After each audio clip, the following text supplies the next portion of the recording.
Hi Guru, welcome on Europedia. ऐसे। सो गुरु, आपको बहुत बहुत कंग्रेचुलेशन। आपका भारत इलेक्ट्रॉनिक्स लिमिटेड में सिलेक्शन हुआ है। आप एक मैकेनिकल इंजीनियर हैं और आपको बेंगलोर की फैक्ट्री मिली है। So I would like to interact with you today. और because you got selected in recent 2025 notification जो आया था, जिसका एग्जाम सीबीटी मई में हुआ था और फाइनल सिलेक्शन सितंबर में हुआ है, and now you are in Bangalore. And you may already be knowing that दोबारा से BEL is growing public sector, और दोबारा से अक्टूबर में नोटिफिकेशन आया है और इक्वली गुड नंबर सीट्स दोबारा आई हैं। So our today's interaction will be very very helpful to thousands and lakhs of the youngsters जो इस एग्जाम को लिखने जा रहे हैं। तो आज की इंटरेक्शन में हम उनको जो बताएंगे वो उनके लिए हेल्पफुल रहेगा। So Guru, I start with your background. Please tell me, आप कहाँ से हैं, विच पार्ट ऑफ इंडिया, आपका ग्रेजुएशन कहाँ से हुआ है, किस कॉलेज से हुआ है, उसके बाद की जर्नी कैसी थी till you got BEL. Hi sir, good evening. तो मैं लातूर महाराष्ट्र से हूँ। मैंने मेरी बीटेक की है वीर माता जिजाबाई टेक्नोलॉजिकल इंस्टीट्यूट मुंबई से ओके। इन 2022। और उसके बाद सर मैंने एक साल जॉब किया है रिलायंस इंडस्ट्रीज लिमिटेड में। और फिर उसके बाद सर 2 साल मैंने एमटेक किया है आईआईटी हैदराबाद से। तो इसी हम्म। साल मेरा एमटेक खत्म हुआ 2025 में। फिर उसके बाद हम्म। एग्जाम लिख के आई गॉट सेलेक्टेड। हम्म। अच्छा गुरु, आप विजेटीआई जो है बॉम्बे में, उससे वहां से आपने ग्रेजुएशन किया है। हाँ सर, हाँ सर। वंडरफुल। और फिर आपने जॉब किया और फिर आपने एमटेक एमटेक की स्पेशलाइजेशन में किया आपने। Sir aerospace engineering. Okay, MTech किया और उसके बाद इन द मीन टाइम आपने एग्जाम लिखा। तो ये आप एमटेक हाँ खत्म कब हुआ आपका। सर, एमटेक खत्म हुआ मेरा जून 2025 में। सो हम्म। एमटेक के साथ साथ मैं प्रिपरेशन भी कर रहा था, बाकी भी एग्जाम साथ में ही दे रहा था मैं स्टार्टिंग से, हम्म। मतलब एमटेक फर्स्ट फर्स्ट सेमेस्टर से ही, फर्स्ट या ओके। सेकंड सेमेस्टर से पैरेलल प्रिपरेशन कर रहा हम्म। अच्छा गुरु, आई प्रिज्यूम के BEL will not be your first exam जो पब्लिक सेक्टर का होगा। You must have written GATE, you must have written other exams. I want you to share with your experience of those exams also with the students. Why? Because students think के नहीं सब आसानी से हो जाती हैं चीजें, लेकिन ऐसा नहीं होता, बहुत मेहनत भी लगता है। तो आप अपना जरा शेयर कीजिए, आपने और भी एग्जाम्स लिखे हों अगर। था। हाँ सर, एग्जाम जो लिखना स्टार्ट किया था सर मैंने मोस्टली 2023 से स्टार्ट किया था सर गेट देना। तो हम्म। फर्स्ट हम्म। 2023 में गेट दिया था। तो उस हम्म। गेट स्कोर के बेसिस पे मुझे पैसे तो नहीं मिला था, बट मुझे तभी एमटेक ही करना था। तो जॉब हम्म। छोड़ के मैं एमटेक के लिए ज्वाइन किया था आईआईटी हैदराबाद में। तो हम्म। उसी टाइम सर इसरो की नोटिफिकेशन आई थी 2023 में। तो मैंने जैसे ज्वाइन किया था एमटेक, तभी स्टार्टिंग से मैं प्रिपरेशन कर रहा था इसरो का भी। हम्म। हम्म। तो फिर उसके प्रिपरेशन की वजह से मेरा वो भी निकल गया था एग्जाम, और उसी हम्म। टाइम लास्ट ईयर भी बेल का एग्जाम आया था। बट इसरो हम्म। का एग्जाम डिले हो के बेल का पहले हो गया था, इसरो का बाद में हुआ था। तो इसरो के हम्म। एग्जाम की प्रिपरेशन की वजह से वो उस टाइम पे बहुत डिले हो रहा था सब। बाकी स्टूडेंट भी बहुत फ्रस्ट्रेटेड हो गए थे, मैं भी खुद फ्रस्ट्रेटेड हुआ था कि कब होगी एग्जाम, कब होगी एग्जाम। हम्म। तो उसके हम्म। एग्जाम की प्रिपरेशन की वजह से सर बेल का भी एग्जाम दिया था मैंने लास्ट ईयर 2023। तो वो भी हम्म। क्लियर हो गया था सर लास्ट ईयर। और इसरो का हम्म। भी क्लियर हुआ था, और इसरो का भी इंटरव्यू दिया था मैंने। और हम्म। पहले बेल का इंटरव्यू दिया था, और वो भी यूरोपेडी के साथ ही मैं मेंटर के साथ प्रिपेयर किया था। बेल का भी इंटरव्यू हम्म। किया था और इसरो का भी इंटरव्यू किया था, बहुत ही इंटरव्यू भी दिया था मैंने। But hmm. बेल में क्या हुआ था सर, मेरा मार्क्स उतना अच्छे नहीं थे। कट ऑफ से हम्म। थोड़ा ही ज्यादा मार्क्स थे, ऊपर इंटरव्यू अच्छा गया था, बट जो वेटेज होता है 85% weightage written, 15% weightage hmm. To hmm. Interview, so BEL में तो नहीं हुआ था। और हम्म। सर इसरो में भी रिटर्न में अच्छे आए थे मार्क्स, 62 मार्क्स आए थे रिटर्न में। बट स्टिल वहां पे भी इंटरव्यू थोड़ा नहीं, वो आई गेस मेरा फर्स्ट इंटरव्यू था ऑफलाइन, फर्स्ट सेकंड हम्म। इंटरव्यू था ऑफलाइन। तो फिर हम्म। साइंटिफिक तो फर्स्ट इंटरव्यू था सर, तो वो हम्म। उतना अच्छा नहीं गया था एज पर एक्सपेक्टेशन। फिर भी मेरे फाइनल 33 अराउंड स्कोर बना था मेरा, 65 हम्म। पे कुछ कटा था। तो वहां पे भी मेरा नियर मिस हुआ था।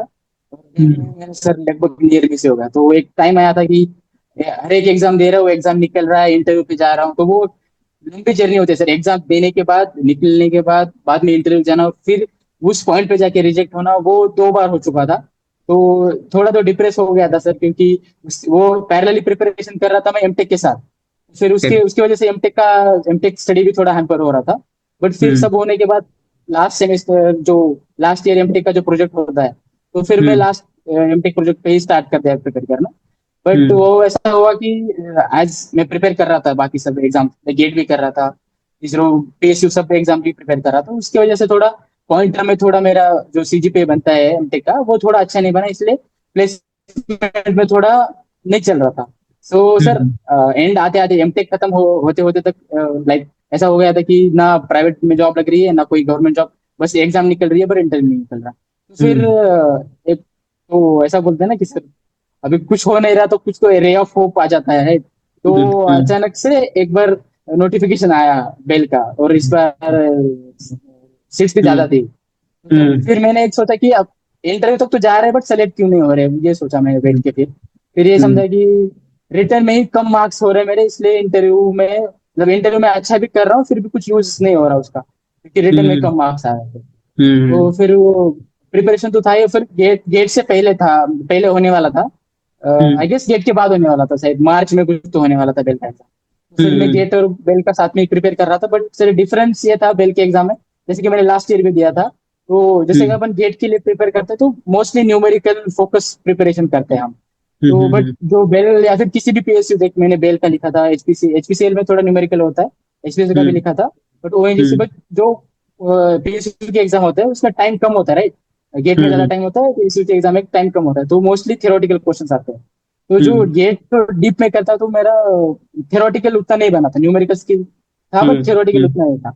तो फिर हम्म तभी योरपेडा ने वो कोर्स भी लॉन्च किया था सर, क्योंकि टाइम कम था मेरे पास, और सीधा स्टार्टिंग से करने के लिए टाइम भी नहीं था, क्योंकि बीच में मैंने छोड़ दिया था प्रिपरेशन। तो फिर हम्म कोर्स लिया था, और बाद में थोड़ा एग्जाम मिसमैच भी हो गया, वो कोर्स कर ही रहा था सर। तो डिफरेंस यही है पीएसयू का प्रिपरेशन और गेट की प्रिपरेशन में, यही है कि थोड़ा थियोरेटिकल जो चीजें होती है लाइक विद इन, हम्म मतलब लाइक या तो आपको पता है या फिर ना आपको पता नहीं है, लाइक दिस ऐसे क्वेश्चंस मोस्टली आते हैं राइट पीएसयू में। तो वो हम्म थियोरेटिकल होना चाहिए, तो फिर थियोरेटिकल के लिए सर ये हैंडबुक आता था, मैकेनिकल मेडिसिन का हैंडबुक आता था। हम्म वो तो रोज रोज ही पढ़ना स्टार्ट कर दिया था मैं। और एक बार मेरे एक दोस्त ने सजेस्ट किया था, यूथ कंपटीशन करके एक बुकलेट आती थी, उसमें हम्म मोस्टली थ्योरी क्वेश्चंस थे सर। तो मैं वही हम्म पढ़ना स्टार्ट किया था। तो फिर उसी से ही वो कॉन्फिडेंस आया। और जैसे कि ये साल का गेट अपना बीएल का एग्जाम था, उसमें मैक्सिमम इंडस्ट्रियल से क्वेश्चन आए थे सर। तो हम्म मोस्टली अपन गेट में क्या होता है ना, इंडस्ट्रियल ज्यादा पढ़ते नहीं है कोई, क्योंकि ज्यादा हम्म मार्क्स होता नहीं है, तो फिर और जो भी पढ़ेंगे वो बस न्यूमेरिकल लाइक वो अलग अलग मेथड्स लाइक वो सब पढ़ते हैं, तो थ्योरेटिकल पढ़ते नहीं है। तो मुझे याद है सर, एग्जाम के एक दिन पहले मैं सब मतलब रिवाइज कर रहा था, रिवाइज करके जैसे सोने जाने वाला था, तब एक अपनी बुकलेट भेजी थी सर, शायद पीडीएफ टाइप था कुछ, तो मोस्टली इंडस्ट्रियल था कुछ तो मुझे पता नहीं सर, वो लकीली या फिर वो आ गया मेरे दिमाग में कि चलो पढ़ ही लेते हैं, अगर आ ही गया तो फिर क्या ही होगा। तो फिर ज्यादा डिटेल भी नहीं पढ़ा मैंने, जस्ट पढ़ लिया। तो वो कुछ कुछ टर्म्स एंड टर्मिनोलॉजी जो पहले पढ़ी नहीं थी, वो एक बार नजर डाल ली मैंने उसको। तो फिर मैं वो पढ़ के फिर सो गया। फिर नेक्स्ट डे जब एग्जाम में गया मैं, most of the paper industrial से था। मतलब ऐसा नहीं कि मुझे मोस्ट ऑफ क्वेश्चन मैंने सॉल्व किए, बट एटलीस्ट मैं अटेम्प्ट कर पाया कि नहीं, ये थोड़ा तो पढ़ा है, थोड़ा तो ये कुछ कुछ लग रहा है कि हाँ ये इसमें है। तो इसमें तो दो लाइक चार ऑप्शन है, तो उसमें से एटलीस्ट मैं दो एलिमिनेट करने तक पहुंच गया था। तो फिर इस बेल के पहले वाले एग्जाम में मोस्टली ऐसा होता था सर कि जो दो ऑप्शन मेरे को लग रहे हैं उसमें से मैंने एक सिलेक्ट किया, तो वो मोस्टली गलत हो जाता था। बट लकीली सर बेस्ट के बेल के एग्जाम में दो में से जो मैंने जो ऑप्शन सेलेक्ट किए वो लकीली वो करेक्ट हुए। तो इसीलिए वो जो डिफरेंस बना इस बार ज्यादा मार्क्स का, वो इंडस्ट्रियल इंजीनियरिंग के जो क्वेश्चन थे उससे बना। लास्ट टाइम जैसे मेरा 90 कट ऑफ था, मुझे 91 ऐसा कुछ तो मार्क्स थे, दिस टाइम 92 कुछ तो कट ऑफ था शायद, मेरा 99 अराउंड मार्क्स बने थे। मार्क्स इस ओके बार अच्छे बने, विद कॉन्फिडेंस था। तो फिर इंटरव्यू, इसलिए इंटरव्यू भी अच्छा अच्छा गया मैं। इंटरव्यू में भी ओके इंटरव्यू इसलिए अच्छा गया सर कि एमटेक किया था ना मैंने, तो उन्होंने इंटरव्यू में मोस्टली मेरे को बस एमटेक से ही मेरे प्रोजेक्ट के रिगार्डिंग पूछा। तो फिर इंटरव्यू भी अच्छा गया, तो फाइनल चले गए वहाँ से। गुड। ओके, सो गुरु आपने ये बताया कि आपके जो इस बार 92 कट ऑफ था तो आपके 99 मार्क्स थे।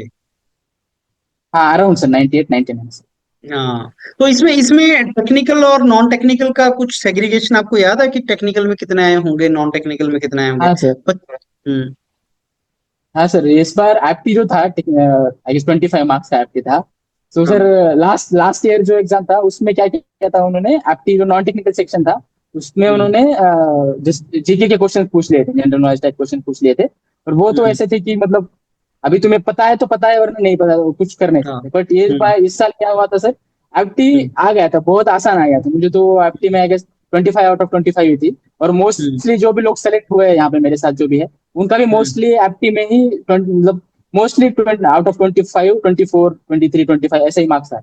तो जो ओके। जिसको एप्टी में जिसको सही, जिसने सही किया है वो पोर्शन, उसका हम्म उसको फायदा हुआ है सर टेक्निकल में, क्योंकि जो इंडस्ट्रियल पे क्वेश्चन आ गए थे अचानक से, तो वो हम्म एक अनप्रेडिक्टेबल ही था। तो अगर आपने एप्टी में कवर कर लिया होगा तो यहाँ पे 1-2 मार्क्स वो मैनेज हो गए थे।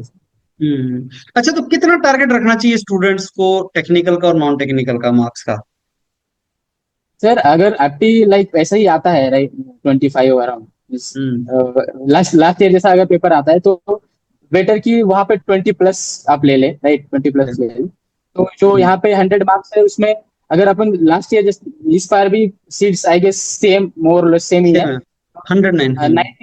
90 का भी कट ऑफ अगर लेते हैं अपन, तो 20 हम्म भी अगर यहाँ पे आ गए आपकी में, हम्म तो यहाँ पे अगर हम्म 75 तक अगर टारगेट करते हैं, 75 80 का ओके। टारगेट लेके चलेंगे तो सिर्फ 75 आएंगे, राइट, मैं ऐसा सोचता हूँ। हम्म ज्यादा अगर हम्म टारगेट लेके चलते तभी वो उतने मार्क्स आते हैं। तो अगर हम्म टेक्निकल में 75 टू हम्म 80 अगर कर लेते हैं, hmm out of 100 question 75 to 80 hmm question भी अगर करेक्ट कर लेते हैं, वहां पे 20 भी अगर आ जाते हैं, तो सर आराम से हम्म हो जाएगा।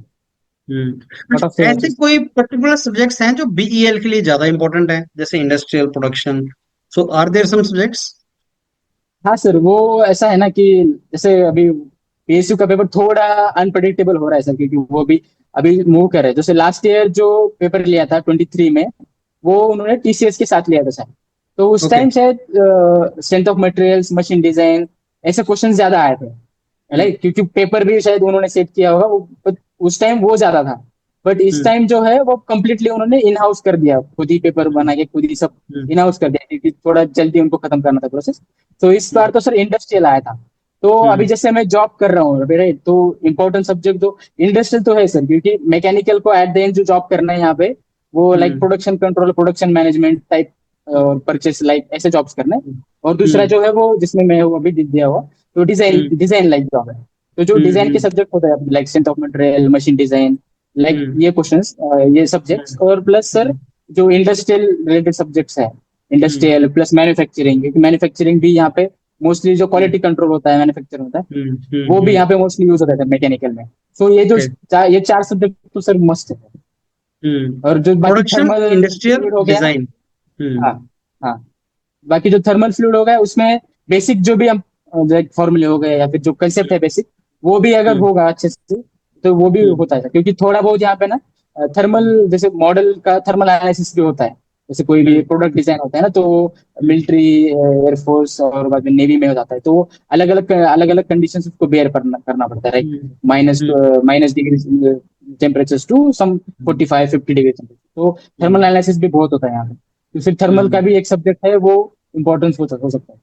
हम्म। अच्छा गुरु, मेनी स्टूडेंट्स आर सेइंग कि अभी जो एग्जाम है, जैसे वो शायद अभी एडवर्टाइज हुआ है अक्टूबर में, 14 नवंबर तक इसकी लास्ट डेट है, तो देयर इज अ प्रोबेबिलिटी कि गेट के साथ ही एग्जाम आ जाए, तो तैयारी कैसे करें, कैसे मैनेज करें? तो आपका आंसर क्या है इसके लिए? सर गेट तो जो है ना वो मदर ऑफ लाइक एएससी के बाद जो बोलते हैं एग्जामिनेशन सबसे बड़ा एग्जामिनेशन है, तो हम्म गेट के साथ प्रिपेयर जो कर लेता है, राइट, तो गेट के साथ तो हम्म बस ये डिफरेंस है सर, गेट में अपन ज्यादा डीप कंसेप्ट और थोड़ा क्वेश्चन सॉल्विंग पे ज्यादा होता है। तो बट हम्म इसके लिए क्या है, बस जो गेट का हम्म प्रिपरेशन है वो तो सही, वो तो पैरेलल करना ही चाहिए, वो तो रहेगा ही। प्लस उसके हम्म साथ जो थियोरेटिकल होता है, राइट, कुछ कुछ कंसेप्ट अपन हम्म गेट के लिए छोड़ देते हैं, क्योंकि वो ये सिंपल है, वो आएगा नहीं। तो बट हम्म यही अगर जैसे कि जो कोई एएससी प्री के लिए प्रिपेयर करता है, जो एएससी हम्म प्री के लिए प्रिपेयर करता है, उस टाइप का जो हम्म थियोरेटिकल क्वेश्चंस हो गए, डायरेक्ट हम्म वन लाइन क्वेश्चंस लाइक हम्म डायरेक्टली वन लाइन क्वेश्चंस, हम्म न्यूमेरिकल भी आ गया तो डायरेक्टली यंग्स मॉडुलस दे हम्म दिया, बल्क मॉडुलस दे दिया, बाद में हम्म व्हाट म्यू हम्म पूछ दिया, राइट, डायरेक्ट हम्म सिंगल फॉर्मूला क्वेश्चंस। वो अगर हम्म रिवाइज हो गया है प्रॉपर से, थियोरेटिकल हम्म प्रॉपर से हो गया है सर, तो वो हम्म आसानी से हो जाएगा। हम्म कि अगर गेट का कोई कर रहा है तो गेट से तो इसकी डिफिकल्टी लेवल कम ही रहेगी, तो डिफरेंस यही हम्म है कि थ्योरेटिकल क्वेश्चन हम्म ज्यादा है। ओके। सो कई लोगों को गेट जमता नहीं है, जैसे कई लोग स्टूडेंट्स ऐसे हैं जिनको गेट ईयर आफ्टर ईयर वो जम नहीं रहा है। तो कई बार ऐसा होता है कि ये एग्जाम जैसे थ्योरेटिकल है, न्यूमेरिकल ज्यादा नहीं है, कई स्टूडेंट्स का न्यूमेरिकल वीक होता है, तो डू यू थिंक कि कईयों का जिनका गेट हिट नहीं कर रहा है, वो ऐसा प्रोबेबिलिटी है कि बीईएल वगैरह हिट कर जाएगा? हाँ सर, वो मोस्टली वो प्रोबेबिलिटी है, क्योंकि मेरा भी वही हुआ था। लाइक हाँ। 2025 जो गेट था वो सबने पेपर देखा है, राइट, वो हम्म थोड़ा इजी साइड आ गया था, ज्यादा न्यूमेरिकल नहीं था, थोड़ा hmm direct one line 2 line question जैसा था। तो हम्म अगर इसलिए मुझे ये वाले गेट में भी अच्छे मार्क्स आए थे, ज्यादा हम्म बिना पढ़े हुए, अगर पहले से हम्म कंसेप्ट अच्छे है तो वो आ जाता है। तो वही जिसका ज्यादा डीप, क्योंकि गेट का डिमांड ये है ना कि डीप थिंकिंग और वो हम्म न्यूमेरिकल सॉल्विंग एबिलिटी चाहिए तुम्हें, क्रिटिकल न्यूमेरिकल हम्म सॉल्विंग एबिलिटी चाहिए। तो कभी हम्म बार क्या होता है ना कि किसी किसी का कमांड होता है, सब्जेक्ट पे हम्म कमांड होता है, कंसेप्ट पे कमांड होता है, बट न्यूमेरिकल वो कर नहीं पाता। तो लाइक ये हम्म जो बीएल एग्जाम हो गया, समझो बेल का हम्म है, उन जैसे उस हम्म वाले में वो स्किल थोड़ा कम लगता है। But hmm at the end GATE देने का गोल भी मोस्टली पीएसयू होता है, इसका भी एक ही वेरी गोल है। ट्रू। तो अगर ये वाला अच्छे से करते तो सर इसमें चांसेस ज्यादा है। सही बात है। अच्छा, अब आप गुरु ज्वाइन कर चुके हो और ये एग्जाम की नोटिफिकेशन आई थी जनवरी में 2025। एग्जाम मार्च में होना था लेकिन मई में हुआ। इंटरव्यू जुलाई में हुए और 1 सितंबर को रिजल्ट निकला। और मेरे को लगता है मिड सितंबर के आसपास आपको डिटेल ये वो अपना सेकंड सेकंड। डॉक्यूमेंट्स वगैरह के लिए बुला लिया गया था। और आपकी सितंबर में ज्वाइनिंग हो गया, तो जनवरी से लेके सितंबर तक ये सारा कंप्लीट हो गया। अब मैं आपसे ये जानना चाह रहा हूँ कि क्या अभी जैसे आप ये अभी जो होगा इसी स्पीड पे, इस नई रिक्रूटमेंट का भी इसी स्पीड पे होने के चांस है? यस सर, अभी जो है ना, मतलब जो सीएमडी है हमारा, हम्म तो ही हम्म इज लाइक कि मोर पीपल्स, क्योंकि अभी एक्सपांड कर रहा है, जैसे बेल हम्म को महारत्ना की तरफ बढ़ना है, तो उनको हम्म बहुत ज्यादा प्रोजेक्ट्स आ रहे हैं, वो बहुत ज्यादा एक्सपांड कर रहे हैं। हम्म तो ये जो रिक्रूटमेंट होगी सर, ये भी बहुत फास्टली कंप्लीट होगी। और there are hmm, some chances की और एक बार भी नेक्स्ट ईयर शायद वो निकालें, क्योंकि अच्छा। उन्हें जल्दी जल्दी ज्यादा लोग चाहिए, और मतलब नंबर ऑफ यूनिट्स ज्यादा खोल रहे हैं वो, और एक्सपांड करिए कंपनी। अच्छा। लाइक अभी जैसे एचएएल अभी अभी महारत्ना बना है, लाइक हम्म उसी को एक टारगेट रख के अभी सब चीज वर्क हो रही है। हम्म क्योंकि हमारे हम्म जो रिक्रूटमेंट कंप्लीट हुआ, लाइक इतनी जल्दी लास्ट ईयर के कंपैरिजन में ये लगभग आधे टाइम में कंप्लीट हुआ है सर हमारा। That is true. अच्छा, आप अभी गुरु ऑलरेडी बीईएल का पार्ट हो, बेंगलोर में काम कर रहे हैं। कैसा है बीईएल एज ऑर्गेनाइजेशन? अच्छा है सर, अच्छा है सर। हम्म अभी तो मैं मतलब ज्यादा टाइम हुआ नहीं है, जस्ट अभी हम्म सीख के रहा हूँ चीजें, देख के रहा हूँ चीजें। हम्म तो हम्म काम करने के लिए सर, मतलब पर्सनली अगर बोलूं मैं तो लाइक जैसे पेट्रोकेमिकल्स, जैसे कि एनटीपीसी हो गया, लाइक पेट्रोकेमिकल है, production thermal kind of it, NTPC IOCL. तो हम्म उसमें जो है वो सर, जिसको राइट पेट्रोकेमिकल्स है, फिर मेंटेनेंस में ज्यादा इंटरेस्ट है ना, तो उसके लिए हम्म वो गुड होगा है sir. But hmm like designing, then hmm like maintenance, manufacturing, और हम्म मोस्टली सर मेरा रीजन ये था कि मुझे स्टार्टिंग से डिफेंस सेक्टर में जाना था। तो अगर हम्म आपको डिफेंस सेक्टर में जाना है और पीएसयू में डिफेंस सेक्टर में जाना है, तो sir BEL BEL is one of the best PSU that you can join for defence. Hmm hmm. और चलिए। मैकेनिकल भी लाइक मेरे लिए, मुझे ये भी था कि लाइक मैकेनिकल इंजीनियरिंग किया है मैंने, बाद में एमटेक भी किया है, तो हम्म इलेक्ट्रॉनिक्स कंपनी में कुछ स्कोप होगा नहीं होगा। बट वो हम्म कंपनी इलेक्ट्रॉनिक्स है sir, but at the end जो पार्ट्स हम्म डिजाइनिंग है, या फिर जो इलेक्ट्रॉनिक्स, तो एट द एंड वो सर्किट पीसीबी वगैरह यस डिजाइन करेंगे, बट उसका यस जो मेनली माउंटिंग्स होता है, जो भी चीजें मैकेनिकल चीजें होते हैं, वो एट द एंड हमें ही डिजाइन करने में आती है। So that's at the true. And तुम मैकेनिकल इंजीनियर डिजाइनर हो, तो किसी भी कंपनी में हो तो काम वही है। That's true. That is very true Guru. So अब मोर और less we have discussed everything Guru. Now कोई भी मैसेज आप स्टूडेंट्स को देना चाहें जो एग्जाम लिखने जा रहे हैं बीईएल का, अब जो नया रिक्रूटमेंट आया है, any message you want to give them? Sir तो मैसेज से सबसे पहले कि जो सिलेबस है सर, वो तो पूरा करना ही पड़ेगा। लाइक ये एग्जाम्स, अगर मतलब अगर यही तुम्हारा एक लास्ट ऑप्शन है, तो फिर हम्म सर वहां पे कुछ भी हो सकता है, राइट। प्रोबेबिलिटीज लाइक आप जैसे सोच के जा रहे हो इंडस्ट्रियल आएगा, बट अचानक से बोल नहीं सकते कि थर्मल आ गया है या फिर मशीन डिजाइन आ हम्म गया, वो तुम बोल नहीं सकते। अगर वो तुम लास्ट ऑप्शन लेके चल रहे हो, तो फिर तुमको हर एक सिनेरियो के लिए सर रेडी रहना पड़ेगा, राइट। और हम्म लाइक अभी मेरे भी बहुत सारे दोस्त हैं सर, जो अभी भी प्रिपेयर कर रहे हैं, मेरे साथ भी प्रिपेयर कर रहे थे, अभी भी प्रिपेयर कर हम्म रहे थे, और मैं भी हम्म प्रिपेयर कर रहा था सर। ऐसा नहीं है कि एग्जाम एक बार दे दोगे तो हो ही जाएगा। लाइक मेरा खुद का ये सेकंड अटेम्प्ट था, और ऑलमोस्ट अगर सब गिन लूंगा तो ये मेरा आई गेस 10th एग्जाम थी, और 10th और 11th इंटरव्यू था, तब जाके मैं सेलेक्ट हुआ हूँ सर। तो मैं ये है कि सर डिप्रेशन आएगा, उसमें ये नहीं है कि नहीं आएगा, डिप्रेशन कभी ना कभी आएगा। बट यही है सर हम्म कि उसके साथ लड़के तो आगे जाना पड़ेगा, क्योंकि लाइक हम्म सबसे पहले ये रिमेम्बर क्यों स्टार्ट किया है ये जर्नी, राइट। क्यों हम्म किया है, यही सर लास्ट मैसेज है कि क्यों किया है उसको फोकस में रख के एट द हम्म एंड हो जाएगा। टाइम लगेगा बट हो जाएगा सर। Like very true. मेरे एग्जाम्पल से यही है कि एक टाइम आया था कि सब लाइक मैंने जॉब छोड़ी थी, कुछ भी नहीं। एमटेक कर लिया था, बहुत सारी चीजें की थी, तो लाइक हम्म सवाल उठाते हैं तुम्हारे डिसीजंस पे लोग। हम्म जब तुम्हारे डिसीजन सही होने लगते हैं तो कोई कुछ नहीं बोलता, बट जब गलत होने लगते हैं तो सब सवाल उठाने लगते हैं। तो हम्म एक बार जो रिजल्ट आएगा वो सबके सवाल चुप हो जाएगा। तो हम्म बस तब तक वेट करना है और तब तक सर प्रिपेयर करते रहना। हम्म। दैट चलिए इज द बहुत अच्छा मैसेज है I Guru. Want to give. with these inspiring words, with these inspirational words, we sum it up। और अच्छा आइडिया, अच्छा आपने गाइड किया है स्टूडेंट्स को। आप खुद का एग्जांपल है जिसने जॉब स्टार्ट की, फिर जॉब छोड़ी, फिर वो आईआईटी हैदराबाद चला गया, फिर एक ऐसा सिचुएशन आया कि आईआईटी हैदराबाद के बाद प्लेसमेंट नहीं है, मतलब हाथ में कोई भी जॉब नहीं है, जॉब आप छोड़ चुके हैं, ना तो पब्लिक सेक्टर है ना प्राइवेट सेक्टर है। उस टाइम पे अपॉर्चुनिटी आई और बेल की फॉर्म में अपॉर्चुनिटी आई और आपने वो क्रैक कर दिया। So life gives you opportunities. अगर आपका अभी कोई भी फेज चल रहा हो, लाइफ गिव्स यू अपॉर्चुनिटी। आपको बस लगे रहना चाहिए। और आपने एक और जो बात बताई कि अब बेल एक्सपेंशन मोड में है और वैसे बहुत से और पीएसयू भी एक्सपेंड कर रहे हैं, तो जॉब अपॉर्चुनिटीज आ रही हैं स्टूडेंट्स के पास, और अगर वो तैयारी करते रहें तो कहीं ना कहीं उनको अच्छी जॉब मिल जाएगी। So thanks a lot Guru again, आपने टाइम दिया। And I wish you all the very best. आप एक बहुत अच्छे डिफेंस पीएसयू में हैं and you can do wonders there. And you can work जो आपको एक सेटिस्फेक्शन देगा that you are working for the security and safety of the nation. Thank you. Thank you.